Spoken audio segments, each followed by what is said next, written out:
Good afternoon, and welcome to the Wednesday afternoon conference call with Trusts Unlimited.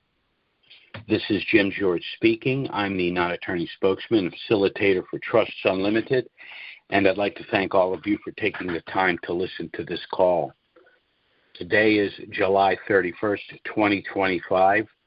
We're in a very good place. There's a lot to discuss, and so let's go ahead and get started. I want to start first by talking about the players in Iraq, because nothing gets done unless you have the right people in place. And in my opinion, I think the right people are in place, and we can expect this thing to be over very shortly. First would be Prime Minister Soudani. Of late, he has been a little bit slow off the mark to get certain things done, but I think he's back on track now.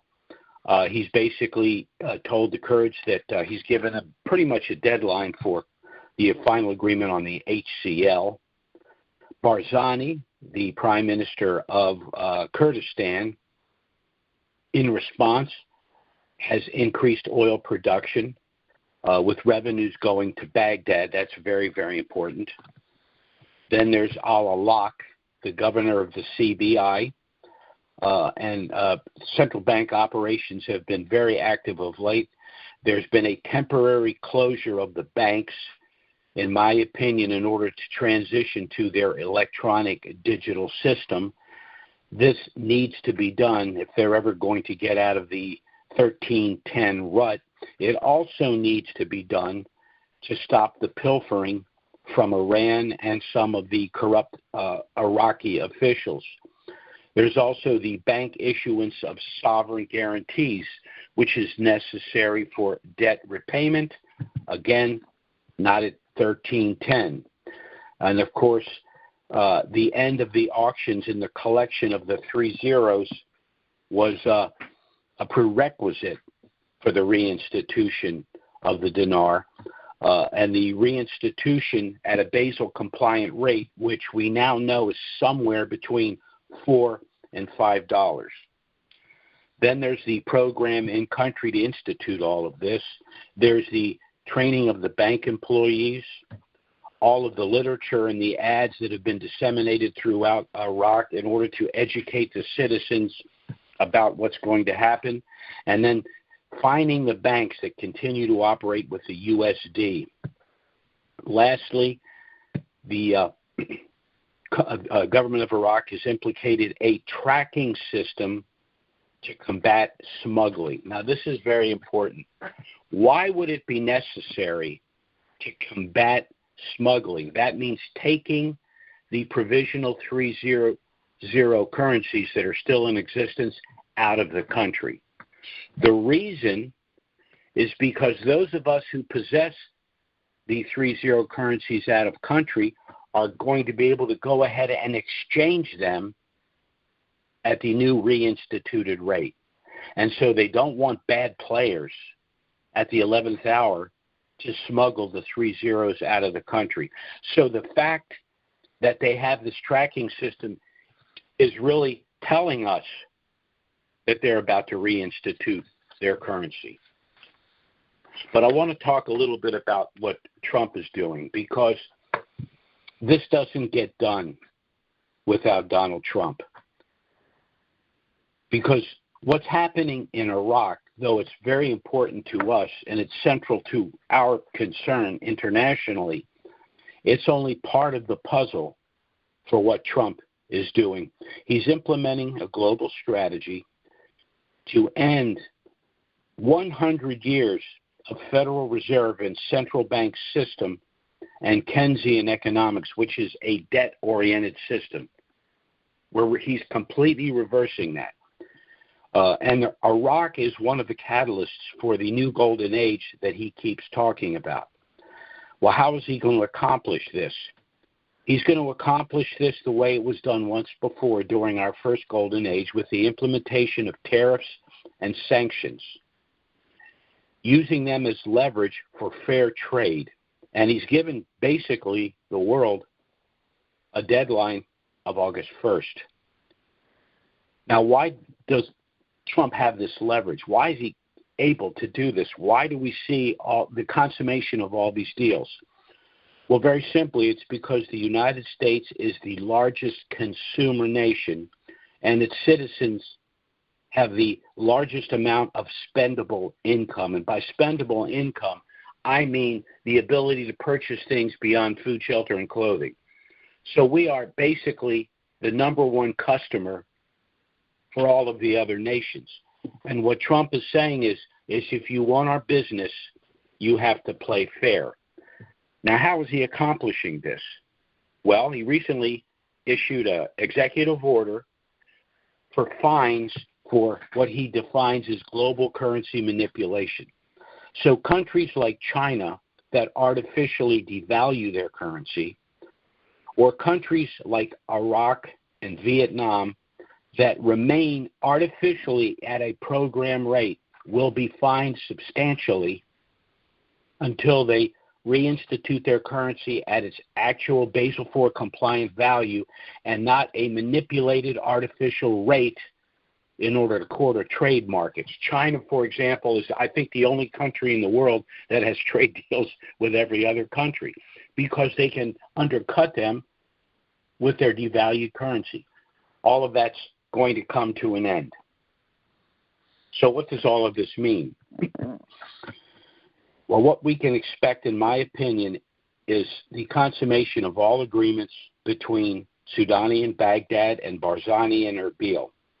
The result, of course, will be the passage of the HCL, the budget inclusive of Article 12-2C, which does have the new rate in it, the payment of salaries to the citizens of Erbil, and the Kurdistan oil revenue will go to Baghdad through something called SOMO, which is the state organization for marketing oil. Once all of this is done, and this is going to be done very soon, August is the day that literally everyone is talking about in their government. Soudani says August. Al-Alaq says August. Salih, their finance minister, says August. And on the United States side, we've been told that August is a very important month. We've been told this by President Trump repeatedly. We've been told this by Scott Bessent, as the Secretary of the Treasury, and by Howard Lutnick, who is the Secretary of Commerce. So for all of these reasons, I think we should take all of these people at their word that August is going to be a very, very important month, especially for those of us that have Iraqi dinar, and I would argue Vietnamese dong as well, because not only is the reinstitution of the Iraqi dinar a catalyst for the Middle East, but I think it's the first domino for a lot of countries that have either artificially devalued currencies or currencies in a program rate, and they're not going to be able to sustain that edge in international trade if they have to deal with United States sanctions, United States tariffs, and the like. So I think this thing is just about over. Most of us have been on this long ride for unbelievably 20 years. There are times when this thing could have been done sooner, but the wrong people were in place who either did the wrong things because they didn't know any better, or did the wrong things because for whatever reason they did not want to see this thing happen. That's unfortunate, but those days are over. All of the players right now are on the same page. They're working collaboratively and trying to get this thing done. And this is why I honestly feel that August of 2025 is going to be the month that we see all of this come to fruition. Now, I want to briefly talk about our trust package. And before I do, I want to say that we have received so many contacts for our trust package, we're doing the best we can to accommodate you. For the most part, people have been very, very patient. They understand that Trusts Unlimited has been here for a long time, that many of these individuals knew that we existed. They knew about our trust package. They knew why they needed to establish the trust, but for whatever reason, they decided to wait till what they thought would be the last second to do so. Well, unfortunately, that creates a logjam. But again, the vast majority of people are being patient, and we appreciate that. However, there have been a few individuals who have taken it upon themselves to send insulting and even threatening emails. I'm a pretty thick-skinned person. Threats don't scare me. I'm just going to say it as bluntly as I can. Your behind goes to the end of the line, and we will deal with the people that are respectful and patient. If we make a mistake, we own up to it and we correct it. But we're doing the best we can to assist everybody, and we're not putting up with any crap from anybody, period, end of story. I'm sorry I had to go there, but I'm just not going to put up with it. And so I'm letting you know in advance, don't do it, because it's not going to go well for you. We don't need your money. We really don't, especially with the amount of currency that we have. We don't need much of anything anymore because this thing's just about over. And those of us that were had enough foresight to go ahead and get involved in this, even though we were wrong about the time frame, but I don't think we're going to be wrong about the results. As a matter of fact, I think the result might be greater than we had anticipated, and that's good news for all of us. Very briefly, I just want to touch on our trust package. If you have not contacted us to get our initial package, I suggest you do so. Whether you decide to proceed or not, there's some valuable information there. Very, very simply, when you are in a situation, and it's a rare one, where you're anticipating a substantial windfall, it behooves you to get the assets from that windfall out of title and into trust prior to the event. Why? Because by doing so, through trust, you will preserve your privacy and your anonymity. No one will know you possess this wealth.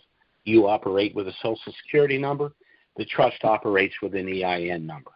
In addition, the trust is sealed. That means no one has the right to know what's in the trust unless they can go to a court of law and show cause, establish that you have in some way defrauded them. So you're protected. The trust will allow you to avoid IRS scrutiny because the activities occur within the trust. And the IRS tends to go after the low-hanging fruit, not sophisticated trusts, but Joe Lunchbox. They move quickly. There's also the issue of pre-RV gifting. Many of the individuals that have currencies like to gift currencies to family and friends to assist them. But there are those situations where people are hesitant to do that because they don't think these individuals, for whatever reason, can manage this sum of money. Well, in order to combat that, we established a gift subtrust, which is part of our package. This means you can gift these currencies to these individuals through the gift subtrust.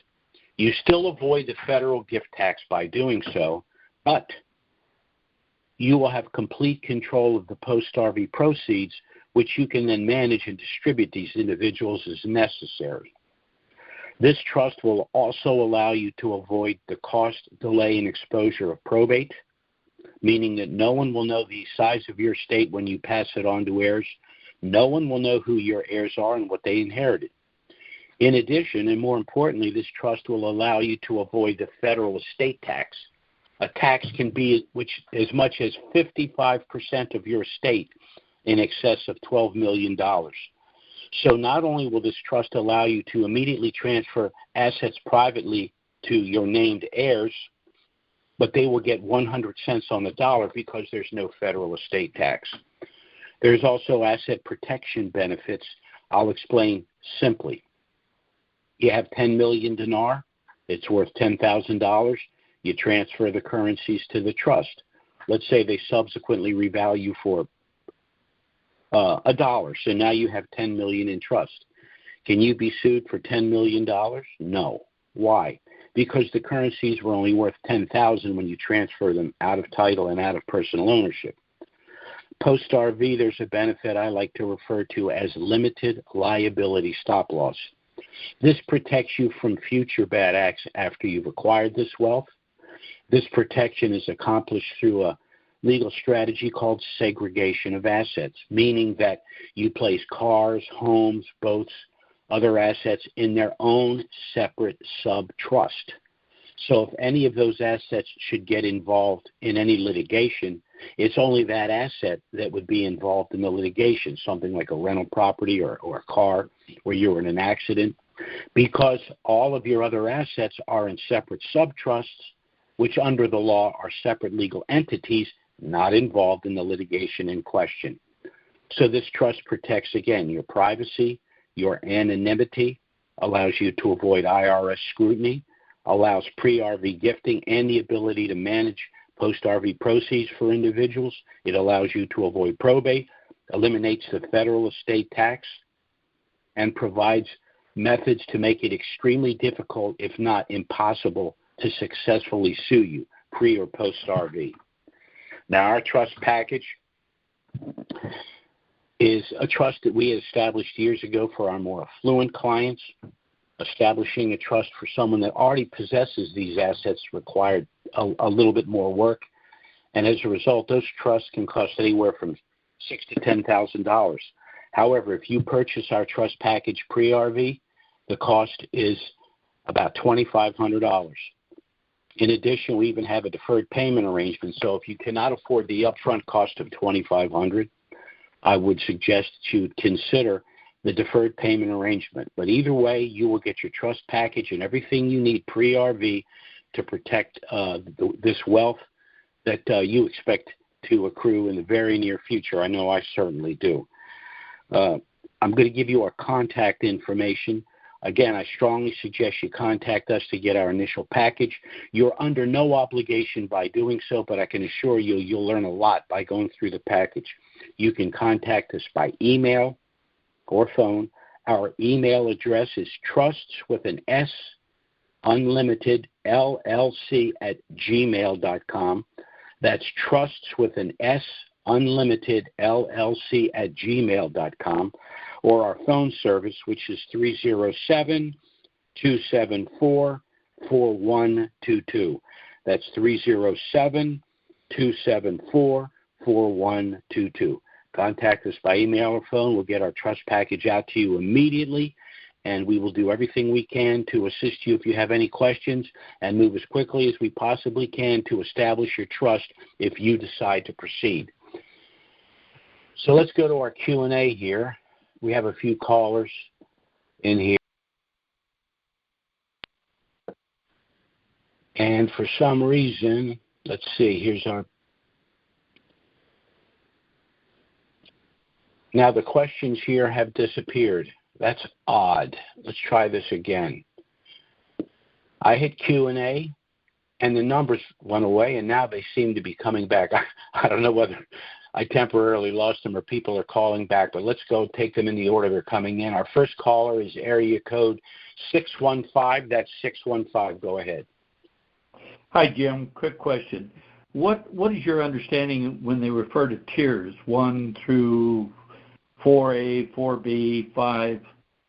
Who falls into those categories? Evidently, this goes back a long way. Evidently, certain groups allegedly have certain priorities, sort of a pecking order for the exchange. And if you're part of that tier, then you can get in there and negotiate the exchange. In my personal opinion, all of that is crap. Anybody that has currencies and wants to exchange them has available to them the numbers for the banks, who will then route you to whatever department is going to handle the negotiation for the currency exchange. So, that's just my opinion. And as a matter of fact, we did have some very shady things going on years ago with these quote-unquote tiers. Some of them requested ironically, that you send them your currencies, and some people actually did, and then, of course, that those people disappear. So in my opinion, that's all nonsense. You're on your own. You can negotiate. Now, I will say this. As soon as the dinar hits the Forex, and I've spoken to a few banks, we're going to go back, and all we're going to say is, look, we're Trusts Unlimited. We have X number of people that have established our trust, and they have currencies, and they've assigned them to the trust. We just want to know what kind of deal you can do for them when they come into your bank with our trust.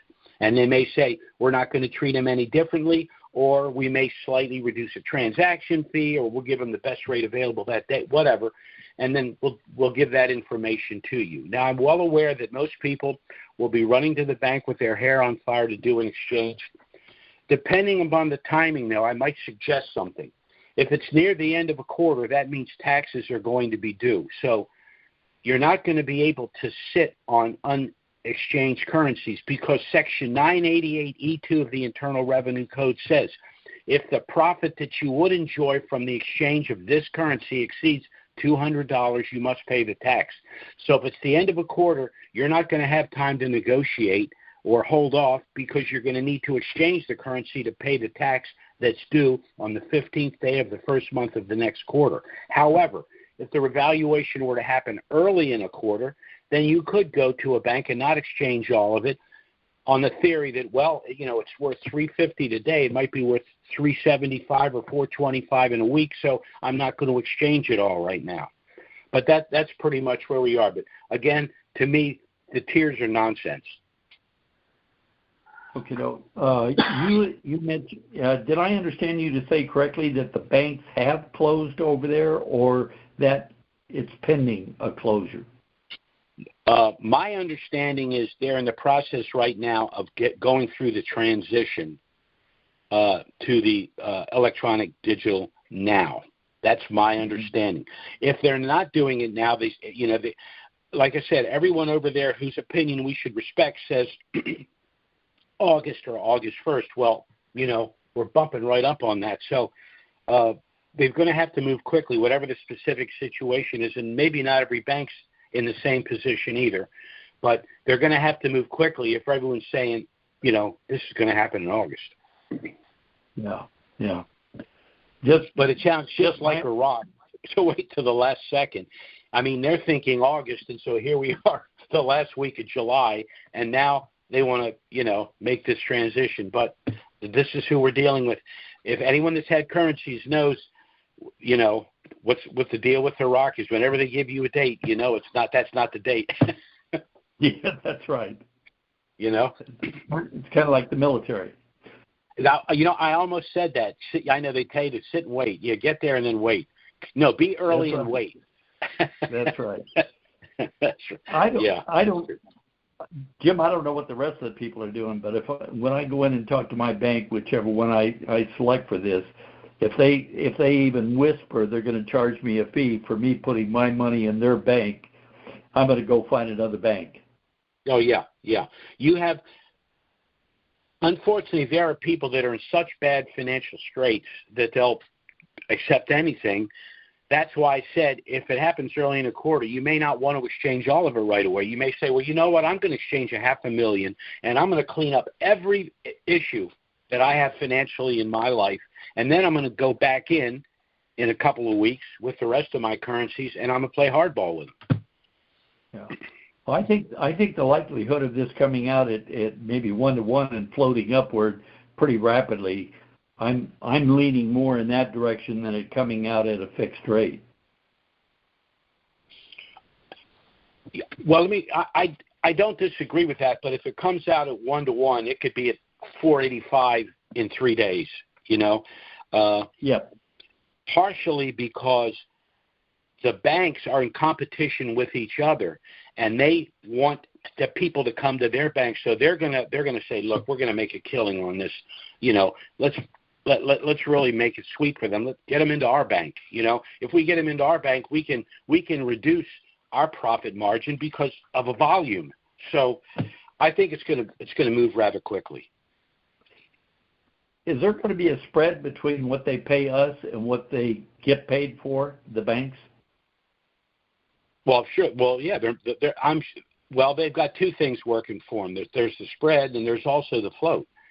So the banks are going to do very, very well, and it's a little bit unfortunate because they didn't do a damn thing during any of this. As a matter of fact, the only reason this situation exists is because they screwed things up years ago. So, we can't cut the banks out. We just can't let them take advantage of us. We have to be willing to go in there. We know what's going on. The other issue is they might try to force you to try to use their trust and say, I'm out of here. I didn't set up. I'm not using your trust. And of course, they're the trustee, and then you have to go to them to for permission to do things. Well, no, that's not going to happen. So, I know for myself, I know what I'm going to accept and what I'm not going to accept. What I will do is I will speak to a number of banks, and I will tell them who Trusts Unlimited is and who our clients are, and I'm going to say we expect a very good deal, and we expect that deal for all of our clients as well. I agree. Appreciate you doing that. Yeah. Apologize for taking up so much time. Hopefully no apology necessary. Good questions. No, good questions. Take care. Bye-bye now. Thanks. You too, Jim. Bye. Bye-bye. Okay, our next caller is area code 954. That's 954. Go ahead. How you doing, James? It's been a while. We don't talk. How are you doing? Is this Hector? Yes. How are you? Yes, sir.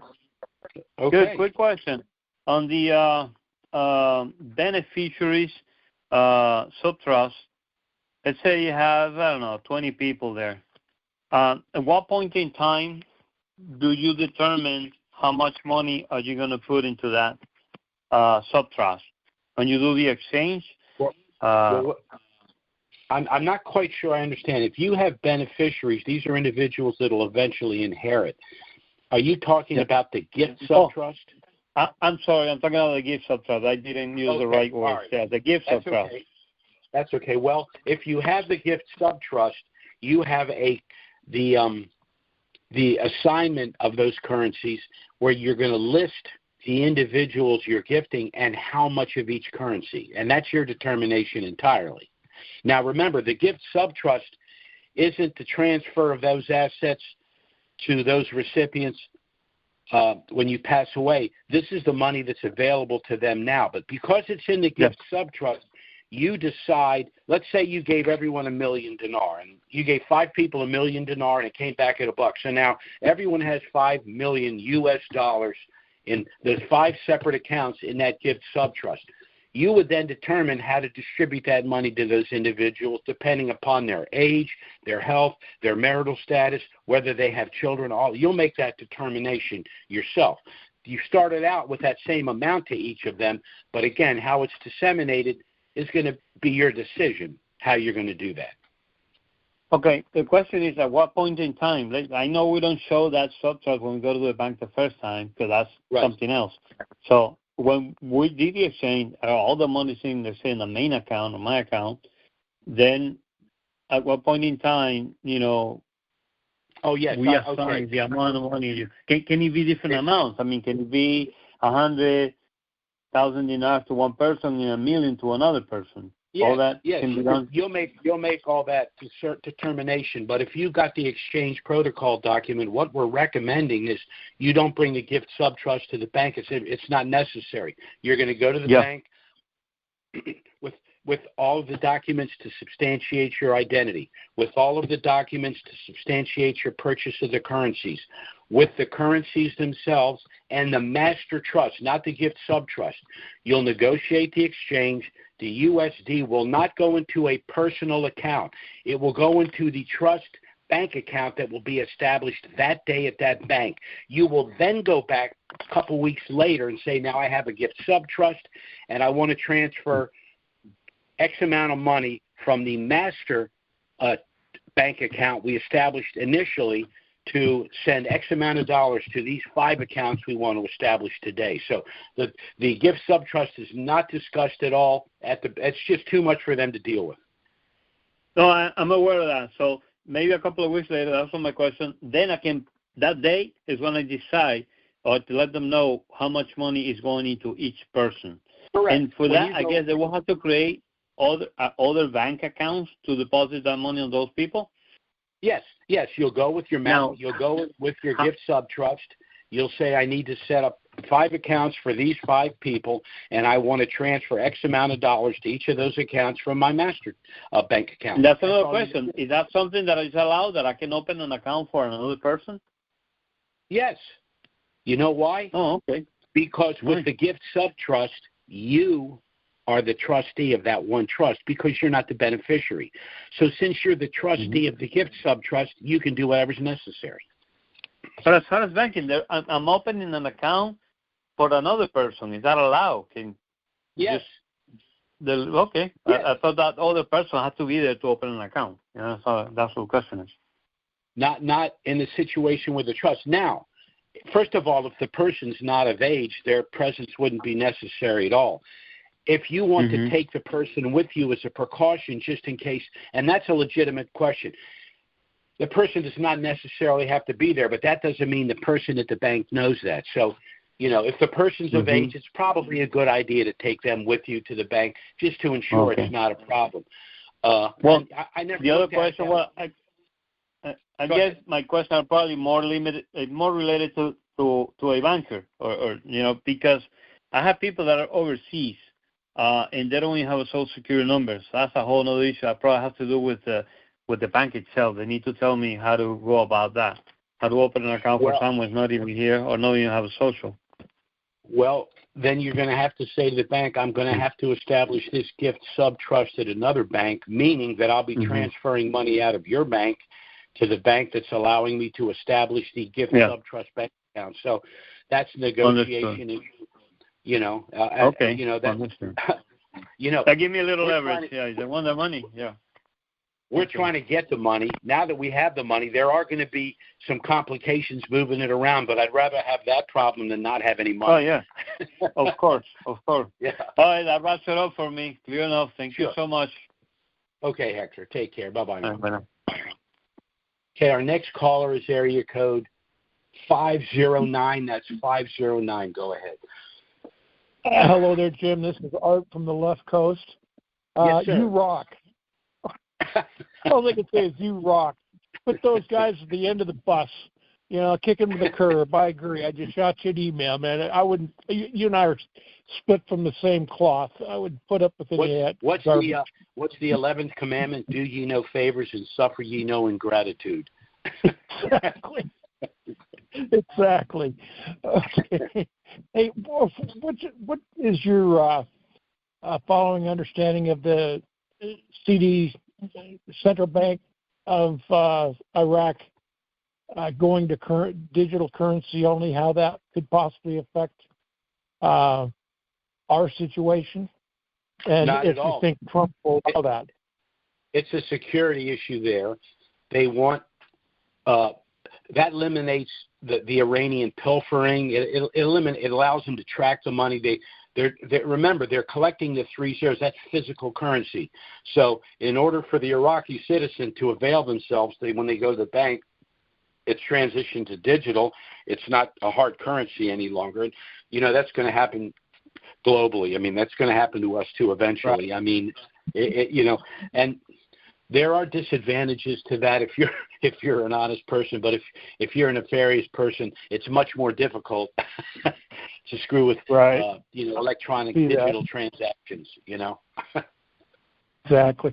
Now, one thing as well with with Trump, the sanctions that he's applying to Iraq is that through the tariffs?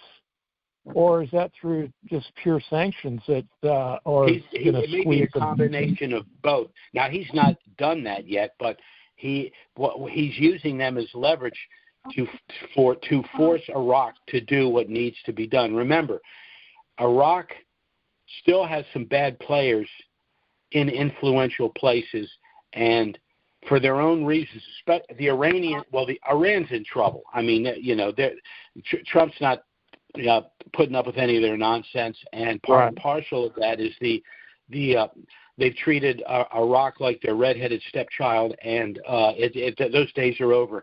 The wealth of Iraq will dwarf that of Iran, and Donald Trump will be president for another 3 years, and if I don't miss my guess, J.D. Vance will follow him. So there's at least 7 more years where Iran is not going to be able to screw around. And, the mullahs in charge are all in their 80s, so they probably, I think Iran's pretty much run the gauntlet. They're about done. And they're going to have to behave themselves. And remember, we have the Iranian rial, and there are regulations about your behavior in the region if you want to see your currency reinstitute and revalue. So, Iran is the child that's only going to behave because they fear the punishment. They're not going to do the right thing for the right reason, but if they do the right thing for the wrong reason, that's better for us. Yeah, I can't imagine me personally having real, because to me that's like blood money, and so I've said that. I'm sure it's going to be available.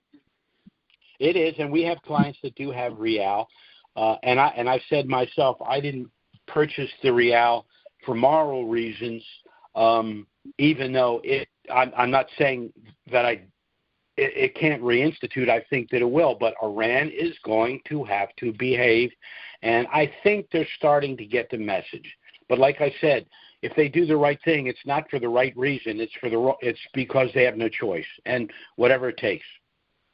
Yeah, and that's, like I said, you're right. Whatever it takes. That's what the bottom line.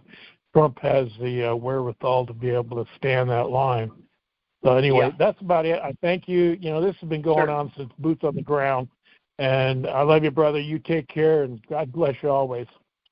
Thanks a lot, Art. Same to you, my friend. Bye-bye now. Okay, our next caller is area code 281. That's 281. Go ahead. Hello, 281. Going once. Going twice. Okay, I guess we lost. Well, it looks like we lost 281. Okay, let's see. Are they back? No. We've lost 281. And wait, we seem to have one other caller here. Just came in. This is area code 405. 405. Go ahead. Hello, Jim. A quick question. If you remember a few years ago, I believe Congress approved that monies in the bank belongs to the bank. Does the trust keep that from happening? No, it doesn't. But the reason for that has nothing to do with the ordinary transactions of people that have not broken the law. They're not going to come and confiscate our money. And even if that was their intention, when you consider who's running the country right now, specifically Trump, and then you have the Treasury Secretary, Scott Bessent, there is no way in hell the government's going to be able to confiscate wealth for some arbitrary political reason. It's just not going to happen. That would be like the government coming out and saying, we've decided we're going to go around, we're going to collect all your guns. They just can't do it, even if they wanted to. They just can't do it. So I don't see that as a problem at all. However, once you do your exchange and you have this money in the bank for investment purposes, for estate planning purposes and all of that, you don't want to leave that money in the bank. You want to put it into other things. Again, not because you're concerned about any nefarious activities on the bank. It's just that the money can go much further in other places. Right. Understood. Okay. Thank you, Jim. Certainly. All right. Take care now. Well, that was I'm going to try 281 one more time. Let's see. 281, are you there?